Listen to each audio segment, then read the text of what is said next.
Olá, meus amados, graça e paz. Mateus 28, versos 18 a 20, para mais uma reflexão nesta série de pequenas reflexões intitulada Discípulos, né? Aí em Mateus 28 nós encontramos Jesus aproximando-se dos seus discípulos e dizendo assim: toda autoridade me foi dada no céu e na terra, ide, portanto, e ensinai, ou fazei discípulos de todas as nações, batizando-os em nome do Pai, do Filho e do Espírito Santo, ensinando-os a guardar todas as coisas que vos tenho ordenado. E eis que eu estou convosco todos os dias, até a consumação dos séculos, ensinando-os a guardar todas as coisas que eu vos tenho ordenado. Foi o que Jesus disse, né?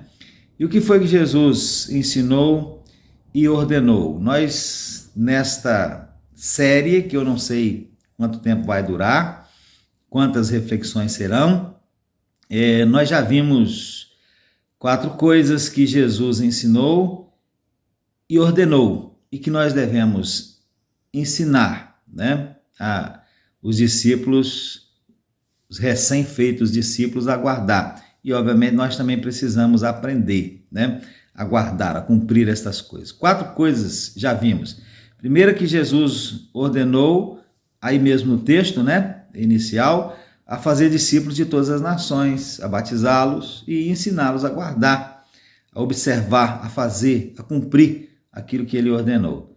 Segundo, Jesus ensinou, não só por palavras, mas também por exemplo, que quanto à tentação nós devemos vencê-la e não ceder a ela. Terceiro, vimos que Jesus ensinou e requer de nós que sejamos humildes de espírito. Quarto, vimos que Jesus ensinou e requer de nós que não nos conformemos ao pecado e com o pecado, mas que, em relação ao pecado, tenhamos lamentação, lamentemos e choremos a presença do pecado no mundo e também nas nossas vidas de forma particular, né? Porque nenhum de nós é isento de pecar. E hoje nós vamos ver que Jesus ensinou e requer de nós a mansidão. Lá em Mateus 5, verso 5, encontramos Jesus dizendo assim: bem-aventurados os mansos, porque eles herdarão a terra.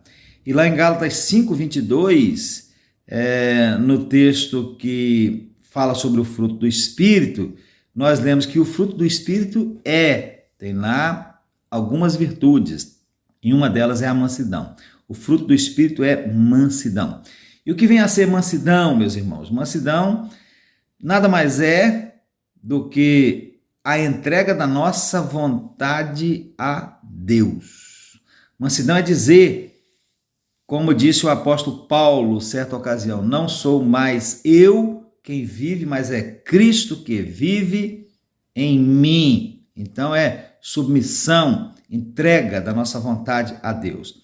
E quando nós submetemos a nossa vontade a Deus, submissos a Ele também ficam os nossos direitos, as nossas causas, os nossos interesses pessoais, as nossas reivindicações, tudo passa a ocupar um plano menor, um plano inferior em nossas vidas em relação a Deus e à vontade soberana de Deus. Estas coisas, estas causas até poderão, e creio que estarão sempre presentes na vida dos crentes, mas sempre obedecendo os limites estabelecidos por Deus, sempre submissos à sua vontade. José, meus irmãos, conhecemos a sua história. José do Egito, né? Foi desprezado pelos seus irmãos e foi vendido como escravo. Se você não conhece a história, pode ler lá em Gênesis 37. Mas José não nutriu nenhuma revolta, nenhuma hostilidade. Quando, ao final, os seus irmãos o reconheceram lá no Egito, eles temeram e eles clamaram por misericórdia. E o que foi que José fez? José simplesmente lhes disse: não temais, porventura estou eu em lugar de Deus? Vós bem intentastes mal contra mim, porém Deus o tornou em bem para fazer como se vê nesse dia, para conservar em vida a um povo grande. Está lá em Gênesis 50, versos 19 a 20. Isso é mansidão. Davi foi um homem de uma coragem extraordinária, de uma coragem fantástica. Quando pastor de ovelhas, matou um urso e um leão para proteger as ovelhas. Depois ele enfrentou Golias, o gigante. Ninguém do exército queria enfrentar, mas ele enfrentou e o matou. Entretanto, quando ele foi perseguido por Saul, ainda que teve oportunidade, 2 oportunidades, ele não ousou tocar no ungido do Senhor. Está lá em 1 Samuel 17, 24 e 26. Isso é mansidão, submissão da nossa vontade pessoal a Deus. E o que dizer de Jó, João Batista, Paulo e muitos outros que com muita coragem, mas também com muita mansidão, muita submissão a Deus, à vontade de Deus, enfrentaram duríssimas circunstâncias em suas vidas. Todos esses são bons exemplos, excelentes exemplos de mansidão. Mas o grande exemplo, o maior de todos, vem do Senhor Jesus. Jesus tinha a mansidão como o alicerce da sua atitude para com as circunstâncias da vida. E um grande exemplo nós temos em Mateus 4, versos 1 a 11, no episódio da tentação. Jesus podia tranquilamente transformar pedras em pães, ele tinha poder para isso. No entanto, ele só o faria se o Pai assim o desejasse. Nunca, jamais, por uma sugestão do inimigo das nossas almas.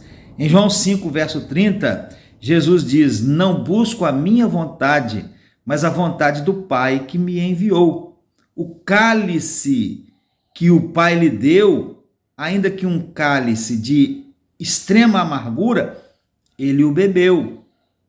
E ele foi então o supremo exemplo de como um homem manso sempre deixa Deus determinar o que lhe é melhor em todas as circunstâncias. O apóstolo Paulo diz em Romanos 13, 14: revesti-vos do Senhor Jesus Cristo. Revesti-vos do Senhor Jesus Cristo. Isso, meus irmãos, inclui ter no coração a virtude da mansidão. Então, o que Jesus ensinou e requer dos seus discípulos? Que sejamos mansos, isto é, que submetamos a Deus as nossas vontades pessoais, que impere em nossas vidas, em todas e quaisquer circunstâncias, a vontade de Deus, não a nossa, nem a nossa, mas a vontade de Deus. Então isso foi o que Jesus ensinou e requer. E nós precisamos aprender a praticarmos isso, para nós podermos ensinar outros que vêm se tornando também discípulos do Senhor Jesus a praticar estas mesmas coisas, aquilo que o Senhor Jesus ensinou. Deus abençoe, até a próxima reflexão.